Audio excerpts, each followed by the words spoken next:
कुबेर भंडारी भंडार जरूर बनेगा। पितृ भंडार ये 7 चावल के दाने या तो पीपल, बेलपत्र,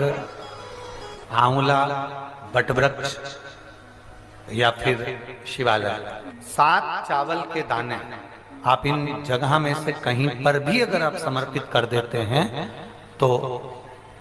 उसके बाद आप जो जिंदगी जी रहे हैं और 3 महीने फिर आप अंदाजा लगा कर देखना कि आपने जो 7 चावल के दाने इन स्थान पर अगर आपने समर्पित करे तो उसका फल पितरों को मिला कि नहीं मिला और उसका फल हमें प्राप्त हुआ कि पूजा के दिन शंकर के मंदिर में जाकर शिव जी को जल चढ़ाकर जब कोई चंदन की 3 लाइन भगवान शंकर के शिवलिंग पर खींचता है, शंकर उसका हाथ पकड़कर उसका भाग्य लिखना प्रारंभ कर देते हैं। यहां तक शिव पुराण कहती है अगर चंदन नहीं है, अबीर नहीं है, गुलाल नहीं है, रोली नहीं है, कुछ भी तुम्हारे पास में नहीं है, शंकर जी को तुमने जल चढ़ाया, जल चढ़ाने के बाद अगर चंदन, रोली, हल्दी कुछ नहीं है तो भी अपने हाथ की 3 उंगलियों से शंकर के शिवलिंग पर जब आप 3 रेखाएं दिल से, हृदय से, भाव से बनाते हो तो भी शंकर भगवान हाथ पकड़कर तुम्हारे भाग्य की रेखा बनाना प्रारंभ कर देगा। भाग्य की रेखा बनाना प्रारंभ कर देगा। अब खींचो 3 लाइन। ब्रह्मा, विष्णु, महेश की 3 सलाखाएं जब शिव जी के शिवलिंग पर लगाई जाती है, यहां तक शिव पुराण कहती है अगर हम शंकर भगवान के शिवलिंग को जल चढ़ाकर 3 रेखाएं भी ना खींच सकें तो अपने हाथ की 3 उंगली का यदि स्पर्श मात्र भी शिवलिंग पर कर देते हैं तो ब्रह्मा, विष्णु और महेश की करुणा हमारे ऊपर होना प्रारंभ हो जाती है। यहां तक शिव पुराण का। अगर अमावस्या के दिन प्रदोष के समय पर, प्रदोष का समय जानते हो ना, सूर्यास्त के समय जब होता है प्रदोष का समय, अगर घर का व्यक्ति एक घी का दीप लेकर उस जलाशय, नदी, तालाब, बावड़ी, कुआं, हेडपंप जो उसके पास में हो, जो जलाशय पास में हो, वहां पहुंचकर प्रदोष काल में दक्षिण की ओर दिया जो लगेगा उसमें बत्ती लंबी लगेगी, गोल बत्ती नहीं। कौन सी बत्ती? लंबी बत्ती। लंबी बत्ती जानते हो सब लोग? कपास की जो बाती होती है वो लंबी वाली, गोल बाती नहीं, फूल बाती नहीं, लंबी बाती। कपास की बाती को लंबा कर कर वो बाती घी के दिए में रखकर बाती का मुख दक्षिण का कर कर अगर दीप प्रज्वलित किया जाता है तो वो घर के पितर कभी बद्दुआ नहीं देते, उन पितर आशीर्वाद देकर ही जाते हैं। पहला चंदन बाबा के शिवलिंग पर, दूसरा गणेश जी पर चंदन की उंगली, तीसरा षडानंद कार्तिकेय पर चंदन की उंगली, चौथा अशोक सुंदरी पर चंदन की उंगली, 5वां जलाधारी पर चंदन की उंगली, 6ठा जो शिवलिंग का जल बह रहा है इसके ठीक विपरीत की ओर चंदन की उंगली, और 7वां चंदन नंदी के मस्तक के ऊपर जो 2 सींग लगे रहते हैं उस पर चंदन की उंगली। ये कब लगाई जाती है? या तो अमावस्या के दिन आपको लगता है कि हमारे पूर्वजों का उद्धार नहीं हुआ, हमारे पूर्वजों का कल्याण नहीं हुआ, कहीं अधोगति में कोई चला गया है, उसका बस एक बार, रोज नहीं जरूरत है, मौनी अमावस्या के दिन अगर आप शिव जी को एक कटोरी में पंचामृत बनाकर ले जाते हैं, दूध, दही, शहद, घी, शक्कर, ये सब मिलाकर यदि आप लेकर जाते हैं और ले जाकर भगवान शंकर के सामने समर्पित करते हैं, एक बेलपत्री अशोक सुंदरी, अभी तक आपने जो बेलपत्री चढ़ाई है अशोक सुंदरी के ऊपर, डंडी का मुख जहां से पानी बहता है उस ओर रखा जाता है। पर जब हमें ऐसा लग रहा है कि हमारे पितृ भूखे हैं या हमारे पूर्वज प्यासे हैं या उनको भाग नहीं मिल रहा, इसलिए मेरा कोई काम नहीं हो रहा, इसलिए शिव राजी नहीं हो रहा है, तो ये बेलपत्री के भाग को बदल दिया जाता है। ये बेलपत्री अशोक सुंदरी की जगह पर जब चढ़ाया जाता है तो ये पत्ती का जो भाग है जहां से पानी बहता है उस ओर रखा जाता है, और ये डंडी का भाग शिवलिंग की ओर रखा जाता है। और यहीं पर भगवान शंकर को जो तुम पंचामृत बनाकर लेकर गए हो वो पंचामृत चढ़ाया जाता है, और वही पंचामृत थोड़ा सा शिवलिंग पर चढ़ा दिया जाता है। उसके बाद में पितृ पूर्वज जल की आस नहीं रखते, न भोजन की आस रखते हैं, क्योंकि शंकर उनको तृप्त कर देते हैं, शिव उनको पूर्ण कर देते हैं। अमावस्या के दिन सारे पितृ दोष समाप्त हो जाएगा। सारा पितृदोष समाप्त। शिव महापुराण की कथा कहती है, अगर कोई विद्वत ब्राह्मण ने आपको बताया है कि आपके घर में पितृदोष है,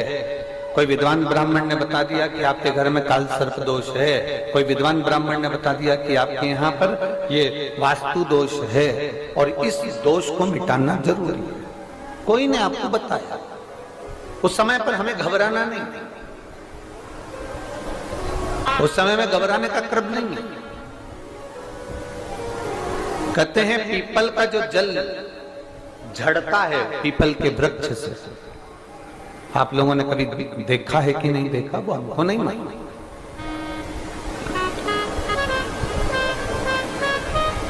कितना भी अगर कोई वास्तु दोष बता दिया, पितृदोष बता दिया, काल सर्प दोष बता दिया, कितना भी अगर कोई दोष बता दे,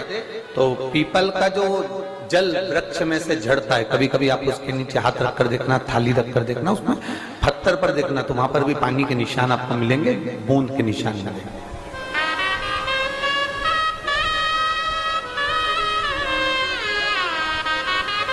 मात्र उस पीपल के वृक्ष के जल की एक बिंदी, एकमात्र बिंदी, शंकर भगवान का जो शिवलिंग है जलाधारी है, चरण है, गणेश कार्तिक का स्थान है, अशोक सुंदरी का स्थान है, और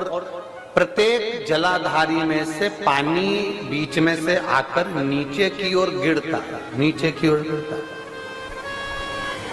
आप लोगों के स्मरण में हमने पहले भी बताया कि राइट में किसका स्थान है, गणेश जी का, लेफ्ट में कार्तिकेय, बीच में अशोक सुंदरी, ये क्या है, पार्वती जी का हस्त कमल शिवलिंग, और ऊपर से जो जल एक एक बूंद शंकर जी के शिवलिंग पर गिर रहा है, वो शंकर जी की 5 लड़कियां जया, विषहरा, शामलीवारी, दौतली और देव, शंकर जी की 5 लड़कियों, एक एक बूंद पानी शिव जी पर गिरा रहा। जहां जल नीचे गिरता है उस स्थान से जहां तक जल बहकर जा रहा है, उस स्थान तक 33 कोटि देवताओं का स्थान, 33 कोटि देवताओं का स्थान। अब जहां पानी आया, जहां नीचे गिरा, उसके बीच में जो स्थान होता है, आप लोगों ने देखा है कि नहीं देखा, जिनने देखा है जरा हाथ उठाओ। ये पानी जैसे यहां तक आया और यहां के बाद नीचे गिरेगा, तब वो नाली के माध्यम से बाहर जाएगा, तो जितनी दूर यहां से वो नीचे की ओर जो गिर रहा है, यहां से वो नीचे की ओर जो पानी जा रहा है, ये जो स्थान होता है, ये हमारे 3 दोषों को निवारण तुरंत कर देता है। एक हमारा पितृदोष, एक हमारा काल सर्प दोष और एक हमारा वास्तु दोष का निवारण ये तुरंत करता है। और ये तो हमने केवल आपको शिव महापुराण के माध्यम से बताया कि ये 3 दोष का निवारण कर देता है, पर यदि कभी आप ध्यान से लिंग पुराण को पढ़ेंगे, आप यदि लिंग पुराण को पढ़ेंगे और गीता प्रेस गोरखपुर की लिंग पुराण को लाकर यदि आप पढ़ते हैं, या गीता प्रेस गोरखपुर की शिव अंक को भी आप अगर पढ़ेंगे, उसका नंबर हमारे स्मरण में नहीं आ रहा है, शिव अंक को भी अगर आप पढ़ेंगे तो उसमें भी आपको वर्णन मिलेगा कि हम तो केवल 3 दोष का बता रहे हैं, पर हमारे शास्त्र तो यहाँ पर और भी दोषों का वर्णन कर रहे हैं। जैसे किसी ने बता दिया आपको शनि का दोष है, किसी ने बता दिया मंगल का दोष है, किसी ने बता दिया आपको केतु का दोष है, किसी ने बता दिया आपको राहु का दोष है, किसी ने आपको कह दिया कि बृहस्पति का दोष है, किसी ने कह दिया आपको ये वाला दोष है। दुनिया के जितने दोष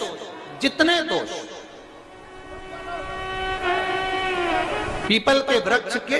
झड़ता हुआ जल की एक बूंद का स्पर्श, भले वो सूख गई हो, उसका एक स्पर्श मात्र जहां पानी नीचे की ओर गिर रहा है, उतनी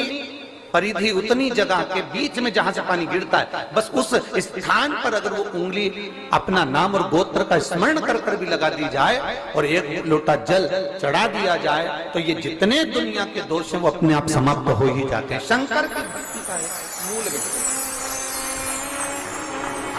बोल बम का नारा है। और अच्छे से समझ लो, जरा ध्यान में आ जाए आप लोगों के, नहीं तो गलत कर बैठो तो बहुत स्मरण रखिएगा। शिवलिंग जलाधारी, जलाधारी में से पानी बहता है, नीचे की ओर जाता है। जितना मोटा शिवलिंग की ये जलाधारी होती है उसमें से पानी जहां नीचे गिरता है, जितनी भी मोटी हो उसमें कहीं पर भी आप बिंदी लगा सकते हैं, कहीं पर उस स्थान पर आप कहीं पर भी उस बिंदी को लगा सकते हैं। कोई कह दे तुमको कि तुम्हारा मंगल गड़बड़ है, कोई कह दे तुमको तुम्हारा राहु गड़बड़ है, कोई कह दे तुमको तुम्हारा केतु गड़बड़ है, कोई तुमसे कह दे तुम्हारा बृहस्पति गड़बड़ है, तो समझ लेना कि हमारे ग्रह की दशा को सुधारने के लिए ये जो स्थान है, बस उस स्थान पर एक बिंदु बहुत एक। अब आज के जमाने में आपने देखा होगा, जब से आप शंकर जी को जल चढ़ाना प्रारंभ करें, जब से आपने शिव महापुराण की कथा सुनना प्रारंभ करी, तब से आपने सुना होगा कि कोई भी अब ज्यादा आपको सुनने को नहीं मिलता कि वास्तु दोष हो गया, कि पितृदोष हो गया, कि कालसर्प दोष हो गया। इसके पहले का जो समय था, उस समय किसी को भी पत्रिका दिखाओ, किसी के पास भी जाओ, वास्तु दोष, कालसर्प दोष, पितृदोष, ये सारे दोष चलते रहते थे। पर तुमने जो एक लोटा जल शंकर भगवान को समर्पित करा, तुम्हारा चढ़ा हुआ जल उसी स्थान से नीचे गिर रहा है जहां हमने बिंदी लगाने का बताया, वहां से नीचे गिर रहा है, तो तुम्हारा दोष जल चढ़ाते चढ़ाते अपने आप वो दोष समाप्त होता चलेगा। सारी समस्या का हल एक लोटा जल। आप जो भगवान शंकर को समर्पित कर रहे हैं, आप भगवान शिव को जो दे रहे हैं, उसमें एक मूलता का भाव प्रकट कर अपने। जिनके यहाँ पितृदोष होता है, कालसर्प दोष होता है, वास्तु दोष होता है, उनको ज्यादा कुछ नहीं करना होना। महाराज एक बेल का फल लीजिए। क्या लेना है? बेल का फल, बेलपत्री का जो फल होता है उसको ले लो। उसके अंदर का जो गुर्दा होता है, अंदर का जो भाग होता है, उसको निकाल लीजिए और उस बेल के फल में आटा सेक कर उसमें शक्कर मिलाकर उसको उसके अंदर भर लीजिए। अमावस्या के दिन सुबह 10 बजे से पहले उस बेल फल में, जिसमें तुमने पंजेरी भरी है, आटा सेक कर भरा है शक्कर के साथ में, उसको अपने घर में घुमाने के बाद में जिसको कालसर्प दोष बताया है, पितृदोष बताया है या वास्तु दोष का स्मरण बताया है, घर में सब दूर घुमाकर अपने परिवार का हाथ का स्पर्श कराकर पीपल के पेड़ के नीचे तक खड्डा खोदकर उस बेलपत्र के उस फल को दाब दीजिए। उस फल को उसमें दबा दीजिए। महाराज केवल एक अमावस्या करना रहता है, पितरों के दोष से मुक्ति मिलती है और हमारे घर के कार्य सफल होना प्रारंभ हो जाते हैं। कार्य की सफलता होती है, कार्य में सफलता प्राप्त होने लगती है। हम तो घर में यदि क्लेश उत्पन्न हो जाता है, का धन, आपकी प्रॉपर्टी, आपकी जमीन, आपका प्लाट, आपका दुकान, आपका पैसा, यदि किसी ने कब्जा कर लिया और छोड़ नहीं रहा, प्रत्येक अमावस्या के दिन पीपल के वृक्ष के नीचे जाकर 2 दीप लगाइए घी के। दोनों दीप के सामने एक हल्दी का चावल, एक कुंकू का चावल का दाना रख दीजिए और स्वधा स्वधा स्वधा स्वधा 3 बार कह दो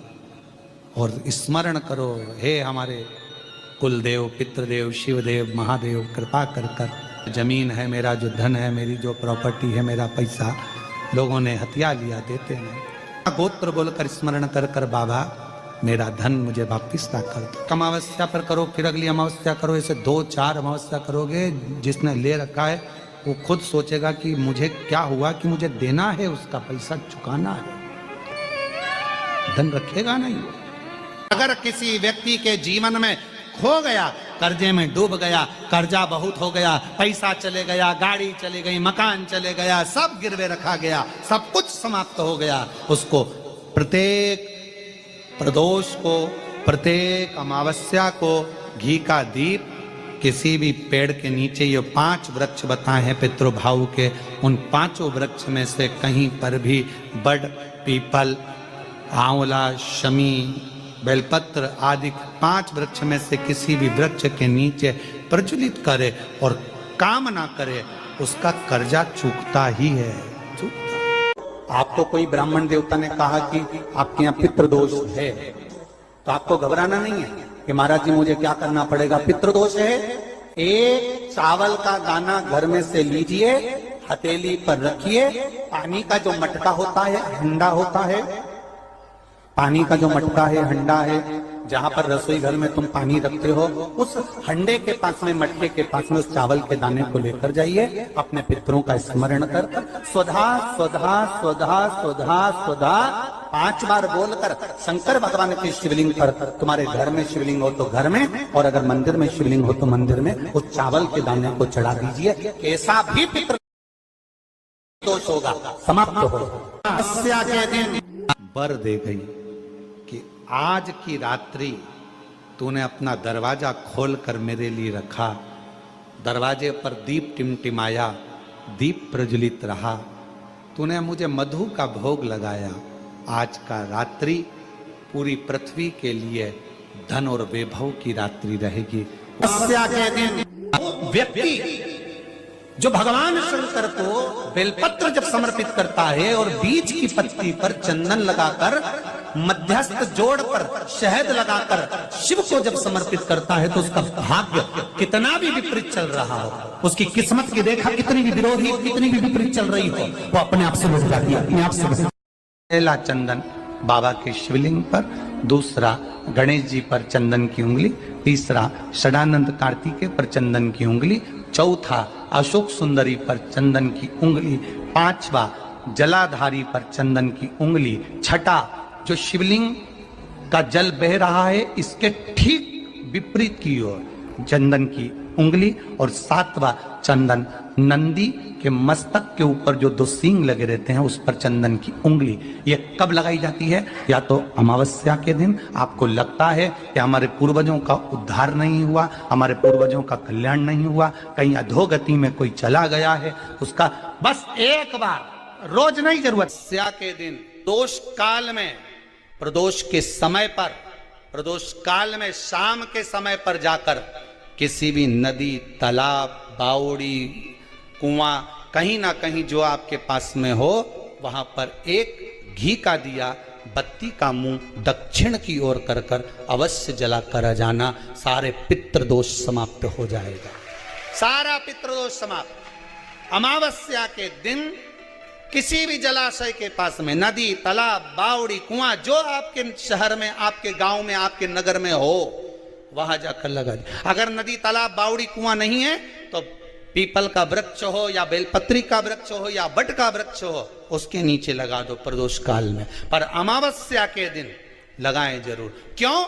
क्योंकि अमावस्या के दिन पितृ शाम के समय प्रदोष काल में शंकर भगवान का नाम जाप कर कर नदी, तालाब, बावड़ी पर पानी पीने जाते हैं। वहां से जल का आचमन कर कर पितृ अपने लोक को चले जाते हैं प्रदोष काल के समय पर। इसलिए प्रदोष काल में जलाशय के पास में, बावड़ी, कुआं, नदी, तालाब के किनारे पर दिया लगाया जाता है दक्षिण की ओर मुख कर कर बत्ती का। तो पितृ आशीर्वाद देते हुए जाते हैं कि फलो फूलो, आगे बढ़ो, उन्नति करो, तरक्की करो। ये पितरों का आशीर्वाद रहता है, पितरों का वर रहता है। आप देंगे उसको मिलेगा। पितृदोष है, ये आपको कैसे मालूम पड़ेगा?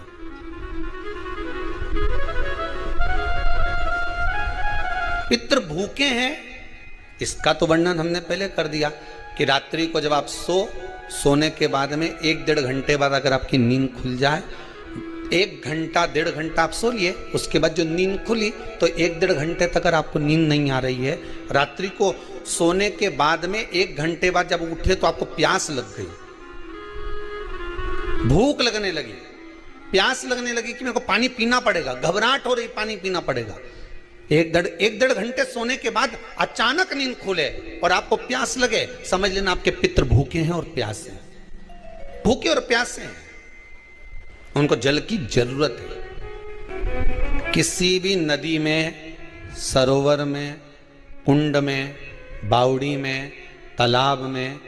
आप तीर्थ में जाकर जब स्नान करते हैं तो स्नान करने के बाद एक काम का नियम बना लो कि अपने हाथ की अंजलि में जल लेकर अपने पूर्वजों को देना है। प्यासे रहते हैं, भाग मांगते हैं, प्राप्त करना। 3 वृक्ष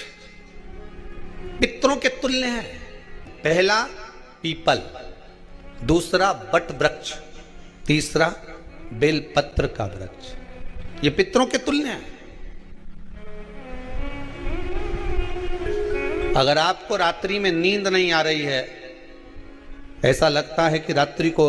1 घंटा 1.5 घंटा सोने के बाद कुछ गलत गलत विचार आने लगते हैं, नींद सुबह 3 बजे तक 4 बजे तक नहीं आती, 4 बजे के बाद फिर नींद आती है, तो एक प्रैक्टिकल जरूर कर देखना। एक प्रैक्टिकल करने में क्या जाता है, प्रयास करने में क्या कुछ जाता है क्या? प्रैक्टिकल कर देखना कि कहीं सीओर वाला महाराज झूठ तो नहीं बोल रहा, तो प्रैक्टिकल करने में कुछ नहीं जाए। 1 लोटा पानी लो, उसमें थोड़ा सा कच्चा दूध डाल लीजिए, श्राद्ध पक्ष चल रहा है, बेलपत्री का पेड़ या पीपल का पेड़ या बट का पेड़, इन पेड़ के नीचे ले जाकर उस दूध को दोपहर में सुबह 10 बजे से लेकर 12 बजे के बीच में ले जाकर चढ़ा दीजिए। रात्रि को फिर ना आपको प्यास लगेगी ना भूख लगेगी, नींद एक बार लगी तो सुबह ही खुलेगी। प्रैक्टिकल करने में क्या जाता है? पानी डालने में तुम्हारा कुछ जाएगा? अरे बोलो तो सरी, प्रैक्टिकल करने में क्या जाता है? कुछ भी नहीं बिगड़ेगा, ये तो बस जल डालोगे तुम्हारा ही कुछ अच्छा हो सकता है, बाबा की कृपा। 3 वृक्ष पितरों के तुल्य हैं। पहला जम के बोलिए पीपल, दूसरा बट वृक्ष, तीसरा बेलपत्री का वृक्ष। 3 पीपल के वृक्ष में 52,000 ब्राह्मण एक साथ निवास करते हैं, इसलिए पितृतुल्य है। बट वृक्ष ब्रह्मा जी के मस्तक से बना, इसलिए पितृतुल्य है। और बेलपत्री का वृक्ष माता पार्वती जी के अश्रु से बना। जब आंसू गिरे थे माता जगत जननी जगदम्बा पार्वती के, उस समय पर पितृलोक में हलचल उत्पन्न हो गई थी। हमारी नातिन की आंख में आंसू कैसे आ गए? मैनावती की पुत्री है,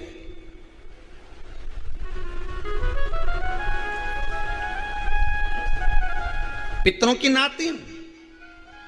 इसकी अश्रु कैसे गिर गए? पार्वती जी ने कहा ये आंसू नहीं, मेरा पुण्य भाग प्रकट करती हूं बेलपत्री के रूप में। तो पितरों ने वर दिया था कि ये बेलपत्री का वृक्ष हमारा आशीर्वाद है, इसके नीचे अगर कोई दीप लगाता है, शिव को स्पर्श कर चढ़ाता है, उसके पितरों की शांति होगी। हम स्वयं उसको आशीर्वाद देने के लिए पधारेंगे। बेलपत्र का वृक्ष पितृतुल्य। तो रात्रि को अगर भूख लग रही है, प्यास लग रही है, तो पितृदोष। दूसरा पितृदोष का लक्षण बताया, घर में कोई शुभ कार्य ना हो, वंश की वृद्धि ना हो, 1 रुपये कमाओ 1.25 रुपये खर्च हो रहे हैं, पैसा 10 जगह से कमाई आ रही है पर घर में टिक नहीं पा रही है, आया गया, पितृदोष है। जरा सी कटोरी पड़ी है उसके पीछे विवाद चालू हो जाए, पानी ढुल गया उसके पीछे विवाद हो जाए, या छोटी छोटी बात में घर में क्लेश मचा हुआ है, पितृदोष है। समझ लो हमारे पूर्वज हमसे खुश नहीं, प्रसन्न नहीं। अमावस्या के दिन सारे पितृदोष समाप्त हो जाएगा, सारा पितृदोष समाप्त। जिनके यहाँ पितृदोष होता है, काल सर्प दोष होता है, वास्तु दोष होता है, उनको ज्यादा कुछ नहीं करना होना। महाराज एक बेल का फल लीजिए। क्या लेना है? बेल का फल, बेलपत्री का जो फल होता है उसको ले लो, उसके अंदर का जो गुर्दा होता है, अंदर का जो भाग होता है, उसको निकाल लीजिए और उस बेल के फल में आटा सेक कर उसमें शक्कर मिलाकर उसको उसके अंदर भर लीजिए। अमावस्या के दिन सुबह 10 बजे से पहले उस बेल फल में, जिसमें तुमने पंजेरी भरी है, आटा सेक कर भरा है शक्कर के साथ में, उसको अपने घर में घुमाने के बाद में जिसको काल सर्प दोष बताया है, पितृदोष बताया है या वास्तु दोष का स्मरण बताया है, घर में सब दूर घुमाकर अपने परिवार का हाथ का स्पर्श कराकर पीपल के पेड़ के नीचे तक खड्डा खोदकर उस बेलपत्र के उस फल को दाब दीजिए, उस फल को उसमें दबा दीजिए।